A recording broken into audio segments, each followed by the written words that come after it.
Uma boa noite. Que a graça e a paz esteja com todos. Amém, igreja? Hoje, domingo de louvor e adoração, o louvor, o culto da família, né? Onde, como já foi falado, que as famílias se reúnem para buscar a Deus.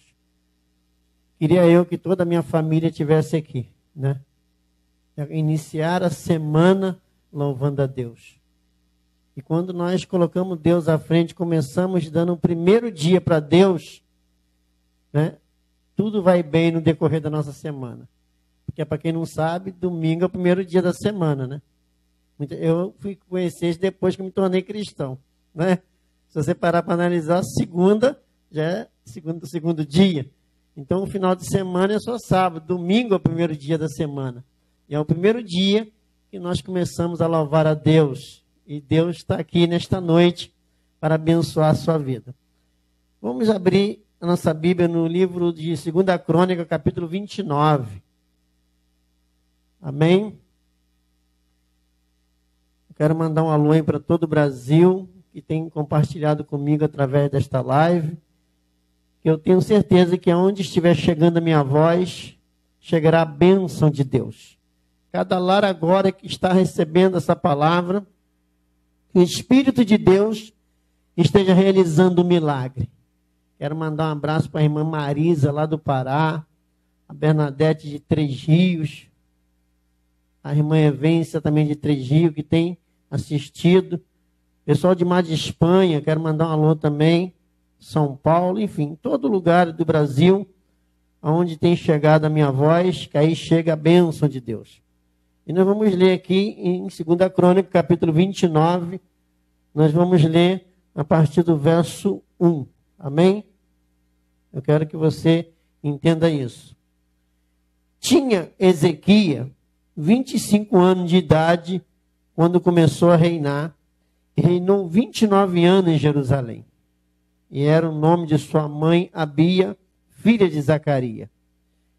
Preste atenção nesse texto. Ó. E fez o que era reto aos olhos do Senhor, conforme tudo quanto fizera Davi, seu pai.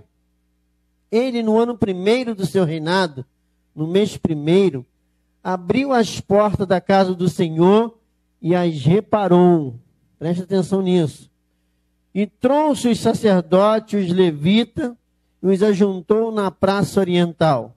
Ele disse: ouve-me, ó levita, santificai-vos agora, e santificai a casa do Senhor, Deus de vossos pais, e tirai do santuário a imundícia. Preste atenção, amado. O falso culto estava sendo realizado neste templo, desde o período de Jeroboão, que ali criou o bezerro de ouro, que implantou um falso evangelho, né? Implantou ali o evangelho errado. E quando esse rei aqui, ele assumiu o reinado, a primeira coisa que ele resolveu fazer é reparar o templo e chamar novamente os sacerdotes que haviam sido expulsos por Jeroboão, ali a descendência, e levar a eles a se santificar. Olha que interessante, um rei, um governo, né, que ele era um rei, um homem que governava, ele começou a mostrar a diferença. E diz aqui a palavra, e disse aqui, verso 5, ó, ele diz: ouve-me, ó levitas, santificai-vos agora, e santificai a casa do Senhor Deus de vossos pais, e tirai do santuário a imundícia. Preste atenção que o templo é chamado de santuário. Eu costumo dizer que o santuário é onde os santos se reúnem para louvar a Deus. Nós temos que entender isso. A igreja é um santuário onde os santos se reúnem. Aí diz a Bíblia: porque nossos pais, verso 6, ó, transgrediram e fizeram o que era mal aos olhos do Senhor nosso Deus, e deixaram e desviaram o rosto do tabernáculo do Senhor e lhe voltaram as costas. Você vê que ele não seguiu o exemplo dos seus pais, dos seus antepassados, porque muitas pessoas falam assim: ah, eu sou isso de geração, eu sou isso porque o meu antepassado foi, né? Você vê que esse homem, ele não seguiu a fé dos seus antepassados. Estava servindo ali um de um falso evangelho, e ele mandou reparar o templo e limpar o santuário de toda imundícia. E também, olha bem, amado, verso 7, fechar as portas do alpendre e se apagar as lâmpadas, e não queimava incenso nem oferecia holocausto no santuário de Deus de Israel. Quer dizer, não estava mais fazendo sacrifício ali, porque os sacerdotes verdadeiros tinham sido expulsos por Jeroboão. E aqui diz, pelo que veio a grande ira do Senhor sobre Judá e sobre Jerusalém, e os entregou à perturbação, à assolação e ao assobio, como vos estáis vendo com os vossos olhos. Porque eis que nossos pais caíram à espada, os nossos filhos, nossas filhas e nossas mulheres estiveram por isso em cativeiro, por consequência do pecado, por consequência de uma vida sem Deus. Agora me tem vindo ao coração, ao que o rei falou, que façamos um concerto com o Senhor Deus de Israel, para que se desvie de nós o ardor de sua ira. Preste atenção nisso. Agora, filhos meus, não sejais negligentes, porque o Senhor vos tem escolhido para estar diante dele e os servide, e para serem seus ministros e para queimar incenso. Soberano e eterno Deus, Pai glorioso e Pai santo, estamos aqui em tua presença nesta noite, neste santuário, onde o Senhor já nos deu a oportunidade de nos limpar pelo sacrifício perfeito do Senhor, aonde o Senhor nos santificou, nos purificou, nos justificou. E eu quero pedir nesta noite, ó Pai, que através desta palavra, o teu Espírito, ó Deus, esteja falando em nossos corações e nos mostrando, ó Pai, como nós devemos nos apresentar à igreja do Deus vivo. É o que pedimos, te agradecemos em nome de Jesus. Amém. Então aqui é uma palavra breve que eu vou trazer, porque hoje é o culto de Santa Ceia. Mas eu quero ser mais objetivo nesta noite. E mostrar aqui que esse homem chamado Ezequias, ele foi um homem que ele foi chamado para governar. E o mais importante, que se você analisar a história dos reis, a maioria dos reis não fazia o que era reto aos olhos do Senhor. Poucos reis faziam o que era reto aos olhos do Senhor. E esse rei, ele fez o que era reto aos olhos do Senhor, porque ele começou a fazer a vontade de Deus. E ele reparou ali as consequências da vida espiritual do povo de Judá e do povo de Israel. E ele sabia que para ele governar, ele tinha que buscar a presença de Deus e renovar a sua aliança com Deus, para que ele pudesse ser bem sucedido durante os 29 anos que ele governou. E aqui diz a Bíblia que ele chamou os levitas novamente, mandou chamar os levitas que tinham sido expulsos, aqui no verso 5, por exemplo, e ouve os levitas, santificai-vos agora, santificai a casa do Senhor, Deus de nossos pais, e tirai do santuário toda imundícia, toda idolatria, toda imagem de deuses. Vamos fazer aí uma limpeza no templo, no santuário, porque esse santuário está servindo um falso evangelho. Aí você vê a importância disso. Porque nossos pais transgrediram. Aí ele começou a mostrar dentro da palavra, nossos pais transgrediram e fizeram o que era mal aos olhos do Senhor, nosso Deus, deixaram e desviou o rosto do tabernáculo do Senhor e voltaram as costas, deram as costas para Deus. Então aquele povo começou a viver em pecado. Não se fazia mais sacrifício no templo, porque não tinha sacerdote estabelecido por Deus para essa missão. Então, esse rei, ele resolveu chamar novamente os levitas, mandou chamar novamente os sacerdotes, e mandou que viesse estabelecer culto a Deus. Olha que interessante. Mas da maneira que a palavra de Deus nos ensina. Eu quero mostrar isso na própria palavra de Deus. Então os levitas começaram a purificar o templo. Eles começaram a purificar o templo, porque Deus não poderia habitar naquele templo nas condições que estava. É a mesma coisa, Deus não pode hoje habitar num coração em pecado, cheio de amargura, cheio de depressão, porque tudo isso é sequela de uma vida sem Deus. Então Deus quer hoje que nós reparamos o nosso coração. Porque o nosso coração hoje que é templo de Deus. Mas naquela época Deus habitava ali no templo. E diz aqui a palavra, de uma forma muito clara, que os levitas se levantaram e fizeram a obra. Né? E no versículo 16, presta atenção nisso. Vou ler o versículo 15. Ajuntaram seus irmãos e santificaram, e vieram conforme o mandado do rei, pelas palavras do Senhor, para purificarem a casa do Senhor. Então, pela uma ordem do rei, olha que interessante, e pela palavra do Senhor, porque esse povo estava sem a palavra de Deus, por causa do falso evangelho que Jeroboão implantou ali, a culto idólatras. E aqui diz, no verso 16, e os sacerdotes entraram dentro da casa do Senhor para purificar, tiraram para fora do pátio da casa do Senhor toda imundícia que se achava no templo do Senhor. E os levitas tomaram e levaram para fora do ribeiro de Cedron. E ali quebrou, destruiu e limpou mesmo o local para que ele pudesse se tornar um lugar de santo. Pessoas santificadas pela fé. E começaram, pois, a santificar o primeiro dia do mês e o 8º dia do mês. E vieram ao pende do Senhor e santificaram a casa do Senhor em 8 dias. E no dia 16º do primeiro mês acabaram. Então entraram para dentro o rei Ezequias e disseram: já purificamos a casa do Senhor. Preste atenção, um fato que aconteceu aqui muito interessante que vocês vão ver agora. Olha, Ezequias, já purificamos a casa do Senhor. Aí, o que Ezequias me faz? Está acompanhando na tela aí? Acompanha na tela o texto. Eu estou mostrando o que está escrito. Verso 18. Então entraram para dentro ao rei Ezequias e disseram: já purificamos a casa do Senhor, como também o altar do holocausto, com todos os teus utensílios e a mesa da propiciação, em todos os seus objetos. Até os objetos da casa de Deus, que era da casa de Deus mesmo, foi purificado, santificado, limpo. É como se passa gel, né? Limpou ali para tirar todo o Covid, né? Tirar todo o pecado, a imundícia.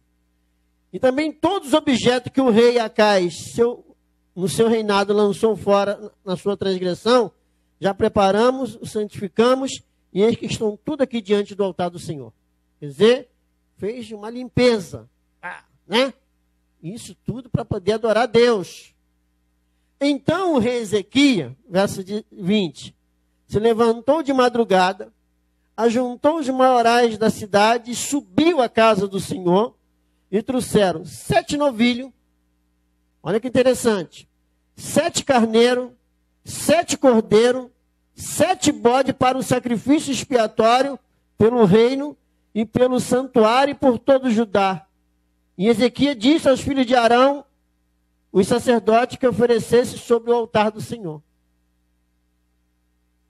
Você vê que ele restabeleceu o verdadeiro culto a Deus, levando as pessoas a crer no sacrifício perfeito que era feito na antiga aliança, aonde o bode recebia o pecado sobre a sua cabeça. Pelo sumo sacerdote, ele era conduzido ao deserto e aquele procedimento não estava sendo realizado. Então o povo estava todo em pecado. Mas quando ele restabeleceu o culto verdadeiro a Deus, ele pegou e mandou fazer tudo aquilo que não havia feito desde a época de Jeroboão. Olha que coisa maravilhosa.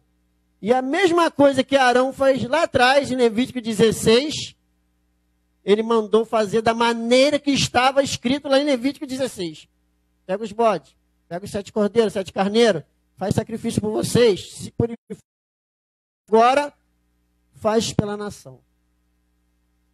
Preste atenção nisso, faz pela nação. Só que esse sacrifício aqui, ele tinha uma validade. Eu já falei mais de 20 vezes aqui, que esse sacrifício valia apenas 1 ano. Então, todo ano, enquanto esse homem reinou, ele fazia esse culto a Deus. Tá. Aí vocês já entenderam. Para os dias, vamos trazer para os dias atuais. Deus, ele quer que nós reparamos o nosso coração. Ele é reparado, como já foi lido aqui, que quem não crê nele já está condenado. Então é você passar a crer no Senhor, uma condenação, e passar a cultuar a Deus como santo de Deus, como filho de Deus, santificado pela obra perfeita de Jesus naquela cruz. Então, quando hoje nós permitimos Jesus entrar na nossa vida, porque Jesus, ele veio a esse mundo e ele fez um sacrifício perfeito quando ele foi batizado. Ele recebeu o pecado pela imposição de mão de um sacerdote, porque João Batista era da linhagem sacerdotal, era filho de Zacarias, estava na linhagem, e foi o único que foi profetizado sobre a sua vinda, que ele viria para preparar o caminho para o Senhor. Tanto que lá em verso 3, em Malaquias, ele fala que viria um homem para preparar o caminho do Senhor para uma grande obra. Então Jesus tinha João Batista como precursor de Cristo. Presta atenção nisso. Ele pregava que deveria crer naquele que viria após ele. Só que João Batista morreu.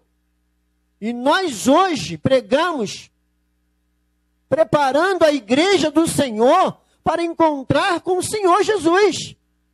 Porque João Batista levava o povo a se arrepender e crer no Senhor. Bom, é necessário que ele cresça ou diminua, e que ele pregava que deveria crer naquele que viria após ele. E hoje nós estamos aqui trazendo isso ao teu entendimento.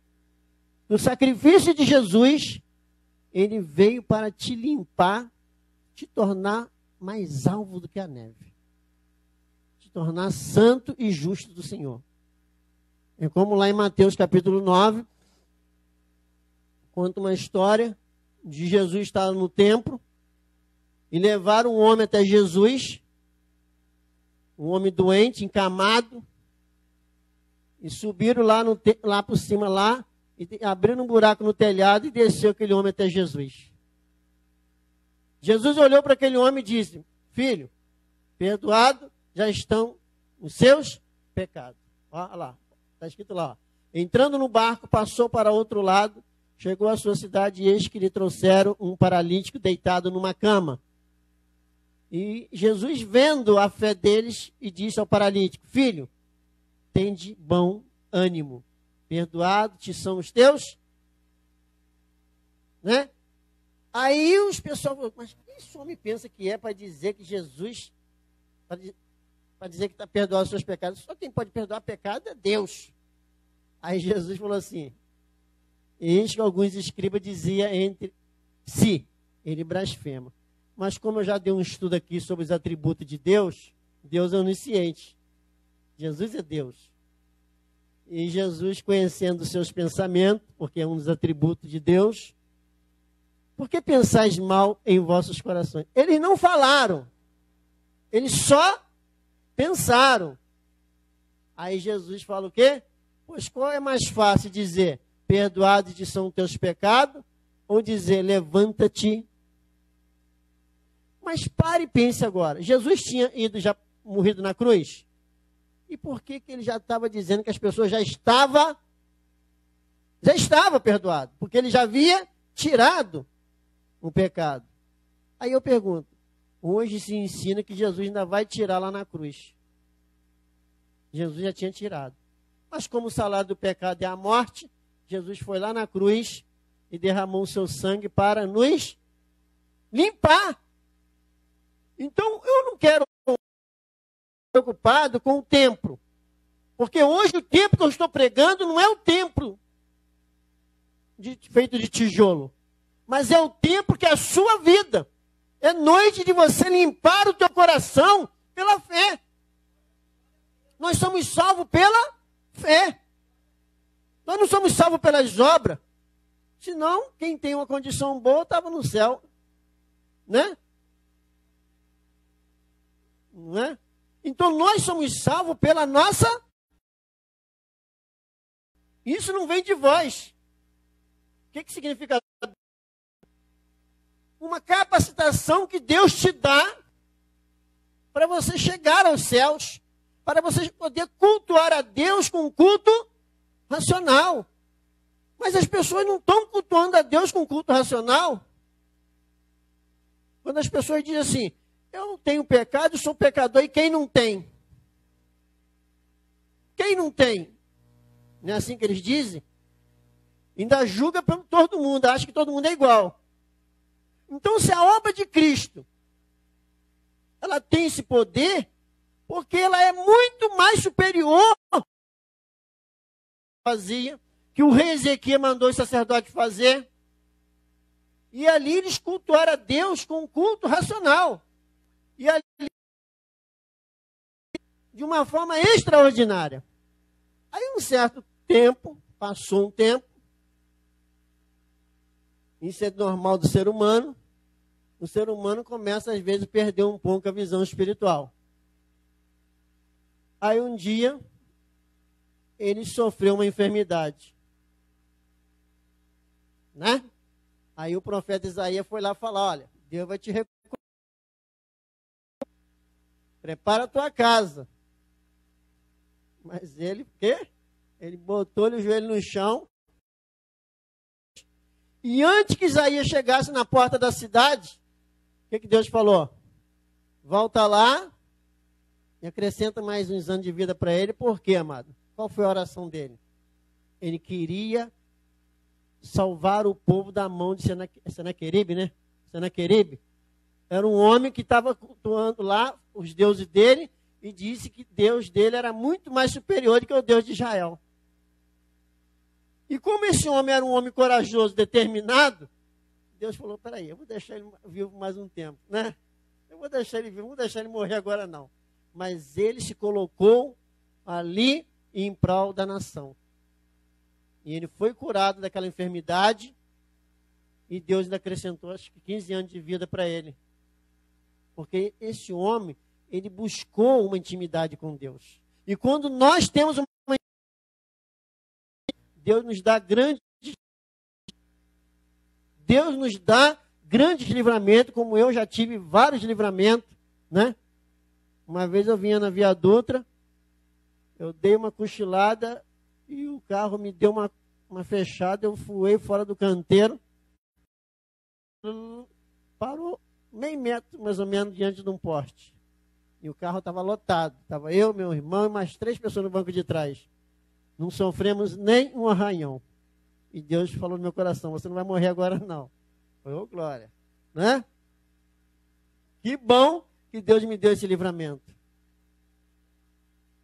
Pouco passada, eu caí de uma altura de 3 metros, só tive um corte, o galhão passou, os pontinhos, já estou aqui, ó.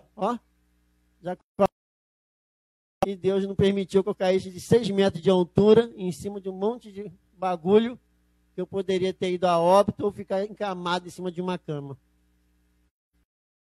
Então eu vejo a mão de Deus sobre mim. Uma grande obra. E é essa obra que eu quero que vocês entendam. Que vocês foram chamados, né? E vocês estão sendo reparados pela palavra de Deus, porque é a palavra de Deus que te limpa. Eu não limpo ninguém. Já está limpo pela palavra. Mas Jesus dá para você me dar banho, já estava com abuso. Aí Jesus falou, não, você está limpo pela palavra que vos tenho dito. A palavra que te limpa. Quando a palavra de Deus é pregada, ela liberta o homem. Porque Jesus disse, se o Filho vos libertar. Porque nem todo mundo está liberto pela sua própria justiça. Fulano, morri. Aí o cara para com medo de morrer. Porque ele e buscou uma intimidade e ele tem o desejo de louvar a Deus, o prazer de estar na casa de Deus, como Davi disse. Me alegrei-me quando me disseram, vamos na casa do Senhor. Tem gente que fica triste quando você chama ele para vir para a igreja, né? As pessoas hoje não têm mais alegria de vir para a casa de Deus. Mas aquele que tem o Espírito de Deus sobre a vida dele, ele ouve o convite e ele tem prazer. Louvando a Deus. Um dia que eu sofri um acidente semana passada, cheguei em casa 3 horas da tarde. A minha esposa vai para o culto, eu falei, claro. Vim dirigindo com a mão só, mas vim, né? Cheguei aqui. Eu poderia ter ligado para o irmão, faz o culto aí. Mas eu falei, não, eu vou lá testemunhar, agradecer a Deus pelo livramento que Ele me deu. Eu sou melhor do que vocês, amado? Não, eu não sou melhor do que vocês. O Deus que operou na minha vida é o mesmo que pode operar na sua, se você hoje crê. O que Jesus falou? Se crê, verás a glória de Deus, amado. Se você crê, você vê a glória de Deus. E muitas pessoas hoje estão retrocedendo por faltar homens e mulheres de Deus que pregam a verdade. Olha só, amado. Hoje, o culto idólatra tem crescido no mundo. Mas eu tenho uma palavra para você, meu amado. Tenho uma palavra para todos vocês. Jeremias 1,16. Olha o que diz em Jeremias 1,16.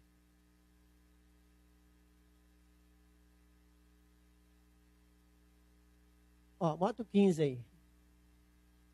Ó, porque eis que eu convoco hoje todas as famílias dos reinos do norte, diz o Senhor, e virão a cada um e porá o seu trono à entrada das portas de Jerusalém e contra todos os muros em redor, contra toda a cidade de Judá.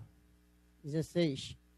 E eu pronunciarei contra eles o meu juízo, por causa de toda a sua malícia, pois me deixaram queimar incenso a deuses estranhos e se encurvaram diante das obras de suas mãos. Tu, cinge os teus lombos, levanta-te, tudo quanto eu te mandar, não te espante diante deles, para que eu não te envergonhe diante deles. Deus falou no meu coração que Ele me colocou para pregar sem medo. Eu não posso pregar tendo medo. Há um verso 18. Porque eis que hoje te ponho por cidade forte, por coluna de ferro e por muro de bronze contra todas as terras, contra os reis de Judá, contra os seus príncipes, contra os seus sacerdotes, contra o povo da terra. Jeremias era um jovem que foi chamado para pregar contra esses líderes que estavam pregando o falso culto a Deus. Você pegar o livro de Jeremias, Jeremias teve problema no seu ministério com várias pessoas. Olha o que ele disse para Jeremias. Pelejarão contra ti. Só que ele não falou. Ele falou essa palavra para Jeremias. Hoje ele está falando para você. Pelejarão contra ti, mas não prevalecerão, né, evangelista? Não prevalecerão contra você. Ó. Porque eu sou contigo, diz o Senhor, para ti. Então você tem. Deus está contigo. Todas as ciladas, amado. De todo. O que nós não podemos é se calar. E Jeremias era um jovem. Mas sabe o que Deus falou para ele? Você é meu escolhido. Se você entrou aqui nesta noite, porque você é. Não vai ser, não. Você é um escolhido de Deus, um escolhido de Deus. É importante que você hoje diante de Deus. Limpe o teu coração. Mas, pastor, como é que eu vou limpar o meu coração? Como é que eu vou me santificar diante de Deus? Essa é você conhecer o perfeito sacrifício de Jesus. Porque a Bíblia fala que com uma só oferta ele aperfeiçoou para sempre. Com uma só oração ele te santificou. Quer dizer, ele fez uma única entrega para te dar vitória. Jesus não vai mais se entregar para te santificar. Para buscar aqueles que creram e foram santificados. Foi falado aqui que ele voltará para buscar uma igreja santa, uma igreja sem pecado. Essa igreja que eu falo é as paredes, é ar-condicionado, é ventilador, é púlpito, microfone sem fio? Não, né? Ele voltará para buscar você. Mas você tem que estar esperando ele, preparado como o quê? Como nécio? Como o quê? Prudente. Prudente, amado. As prudentes deram até uma cochilada, mas elas estavam preparadas para encontrar com o seu noivo. Isso quer dizer que você pode até cometer algumas falhas, mas você tem que estar preparado para encontrar com o seu Deus. Eu costumo dizer aqui na igreja, já falei isso aqui várias vezes, que é como nós estivéssemos numa fila, e vira e mexe, está olhando lá para cima, está lá, número tal. E você não sabe quem é o próximo. Você pode ser o próximo a ser chamado. Alguém que pode dizer que vai viver mais 10, mais 20, mais 30 anos. Eu posso estar vivo hoje, amanhã acordar morto. Eu vejo pessoas aí com 90, 95 anos, está vivo. Eu vejo pessoas com 40 e poucos anos que não apresentam nenhum sintoma de enfermidade. De repente eu recebo a notícia que fulano foi a óbito. Sem acidente, sem nada. Enquanto tem pessoas na minha família mesmo, com 90 e poucos anos, 80, 70, quase morrendo, não aguentando nem ficar em pé. E os jovens da família morrendo primeiro. Vai entender isso, né? Então, amado, ninguém pode dizer, eu vou viver 100 anos, eu vou viver mais 30, mais 20, porque Deus não cumpriu. Eu pergunto, que promessa? Que promessa? Quer ver um exemplo? João Batista, ele veio aqui com 30 anos, que ele era mais velho que Jesus 6 meses, ele foi parar numa cadeia, Jesus nem lá visitar foi. Isso quer dizer que ele cumpriu a missão dele. E qual foi a missão de João Batista? Apenas batizar Jesus e passar os pecados para Jesus, da nação. Por quê? Porque naquela época, amado, havia uma briga política, havia 2 sumos sacerdotes, coisa que não podia, só podia existir um. Anás e Caifás. Um era sogro lá. Aí você para e pensa, Deus não poderia pegar aqueles homens para fazer uma missão tão importante. Então Deus preparou João Batista. Foi profetizado que viria um preparar o caminho do Senhor. Ele batizou. Alguns dias depois foi preso. Com 30 anos. Ele podia falar, não, mas eu quero viver 70, porque Deus tem muita coisa a fazer na minha vida. E o que Jesus disse? Olha o que Jesus falou, amado. Olha, nascido de mulher na terra, não tem ninguém maior do que João Batista. Mas o menor no reino dos céus ainda é maior do que ele. Meu Deus. Então, há uma hierarquia no céu que Deus nem pegou os mais poderosos para vir, mandou João Batista. Diz que era o menor. Isso quer dizer que o que Deus tem nas suas mãos de poder lá, de pessoas para poder fazer tanto anjos poderosos, né? Serafins e querubim, para fazer grandes coisas. E Deus falou, não, vou pegar o menor. Aqueles que... É igual aqui hoje. Às vezes você fala assim, mas logo eu, Deus. Eu mesmo questionei, mas logo eu, meu Senhor. E Deus falou, é você mesmo que eu quero. Deus faz as coisas para confundir, né? Deus faz as coisas para confundir. Não é? O irmão entrou aqui a primeira vez, no primeiro dia que ele entrou, falou, pastor, eu estou aqui contigo. Eu pensei até que era brincadeira, eu falei, não vai voltar mais não. Não é? Eu pensei, não sou hipócrita. Eu falei, então eu quero dizer o quê, mano? Que Deus, ele limpou o teu coração para que você seja o quê? Templo de Deus. Você hoje tem que entender que você é templo do Espírito Santo. Pela fé. Agora, não é porque você está dizendo que Jesus levou teu pecado, você não sai por aqui pecando, né, amado? Ah, o pastor diz que Jesus já levou meu pecado, eu vou sair por aí metendo o pé na jaca. Não é? Mas o que Paulo fala? Permaneceremos no pecado para que a graça seja abundante? Nós que estamos mortos para o pecado, não podemos viver para ele. Eu não posso viver para o pecado. Eu tenho que viver para Deus. Você é um escolhido e uma escolhida de Deus. Amém? Eu não vou me estender muito, dá vontade de falar mais, mas tem muita coisa para acontecer aqui. Eu vou estar orando. Leia em casa. 2 Crônica 29. Entender muito mais do que eu estou falando. Leia essa história, é muito interessante. E aqui, no versículo 29, a partir do 23, fala assim.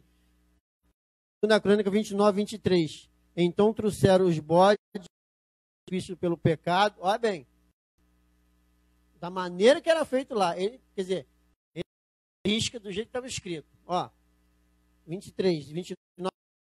Então, sacrifício pelo pecado perante o rei e a congregação, ele impuseram-lhe as mãos. Quer dizer, transferido pela imposição de mãos. Aí você pensa, se a Bíblia diz que a lei é a sombra dos bens futuros e não a imagem exata das coisas, aonde aconteceu isso lá no Novo Testamento? Não é difícil falar, que foi falado aqui. Né? Então, se a lei é a sombra dos bens futuros e não a imagem exata das coisas, como diz em Hebreus 10, e a Bíblia fala que nunca pelos mesmos sacrifícios poderia purificar, que se purificasse bastava ser feito uma vez. Mas o de Cristo foi apenas uma única vez. Há mais de 2000 anos atrás, não existia Jaime, não existia Gilberto, não existia Marco, não existia Aurilene, Almir, não existia ninguém. Mas a obra já foi feita. Sabe por quê, amado? A pastora abriu o culto dizendo o quê? Quem não crê nele, já está condenado. E a Bíblia diz em João capítulo 1, verso 9, que Jesus é a luz para todos aqueles que vêm ao mundo. Ele não disse que veio, que vem. Essa palavra tem sentido no presente e no futuro. Não é? Ó, ali estava a luz, todo homem que vem. Isso quer dizer, 30, 40 anos vai vir esse mundo, Jesus é a luz para ele. Pastor, o Adão pecou e eu vou pagar por causa de Adão? Esquece Adão e crê em Jesus. Porque a Bíblia diz que o pecado entrou por Adão e saiu por Jesus. Jesus não veio para condenar ninguém, como foi falado aqui, ele veio apenas para tirar o homem da condenação. Se você se sente acusado por causa de Adão, é condenação. Só sei que foi assim, vou dizer que nem aquele Chico, só sei que foi assim, né? Só sei que foi assim. Não padecido Chicó e João Grilo, né? Eu só sei que foi assim. E assim foi feito, porque está escrito, amado. Eu creio no que está escrito. Eu não creio na visão do homem, eu creio na visão da palavra de Deus. E a palavra de Deus está me dando essa garantia. Deus realizou esse milagre. E muitas pessoas estão esperando esse milagre acontecer ainda. Esperando que na hora da morte, Deus vai dar misericórdia e vai salvar ele. Jesus já morreu por você. Jesus já pagou pelo seu pecado. E hoje você é um filho e uma filha de Deus. Amém? De Deus. E eu quero nesta noite, igreja, dizer, se você quer entregar a sua vida na mão do Senhor Jesus, você hoje se torna uma pessoa limpa e santa.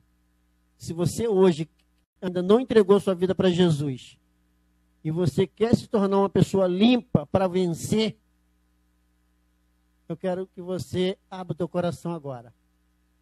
Se coloque de pé, que Deus vai fazer algo na sua vida. Abra o teu coração e deixa hoje Deus te tornar santo. Deus fará de você santo, limpo. Entrega a tua vida na mão dele. A sua vida pode estar toda cheia de problemas, ter um passado tenebroso. Deus não vai olhar para o teu passado. Deus vai olhar para a tua vida agora. E ele vai fazer de você hoje uma filha de Deus, um filho de Deus. Eu quero que você entenda isso, porque Jesus falou, quem crê e for batizado será salvo.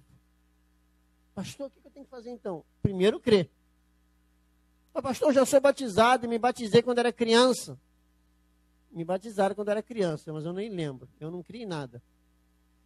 Eu só criei quando vi uma madeira cheia, que nem o garotinho ali, né? Então, a sua salvação tem que ser um ato consciente. Amém? E eu vou estar orando por você. Se você não quer se levantar, fica aí mesmo onde você está. Mas abra o teu coração agora. Deixa Deus operar esse milagre na sua vida. Você, meu amado, que está me ouvindo através desta live. Se você quer, nesta noite, entregar sua vida para o Senhor, abra o teu coração agora. E deixa o Espírito de Deus entrar, que Ele vai limpar toda imundícia, como foi limpado aqui do templo no período de Ezequias. Foi limpo de toda imundícia, para que o templo pudesse ser casa de Deus.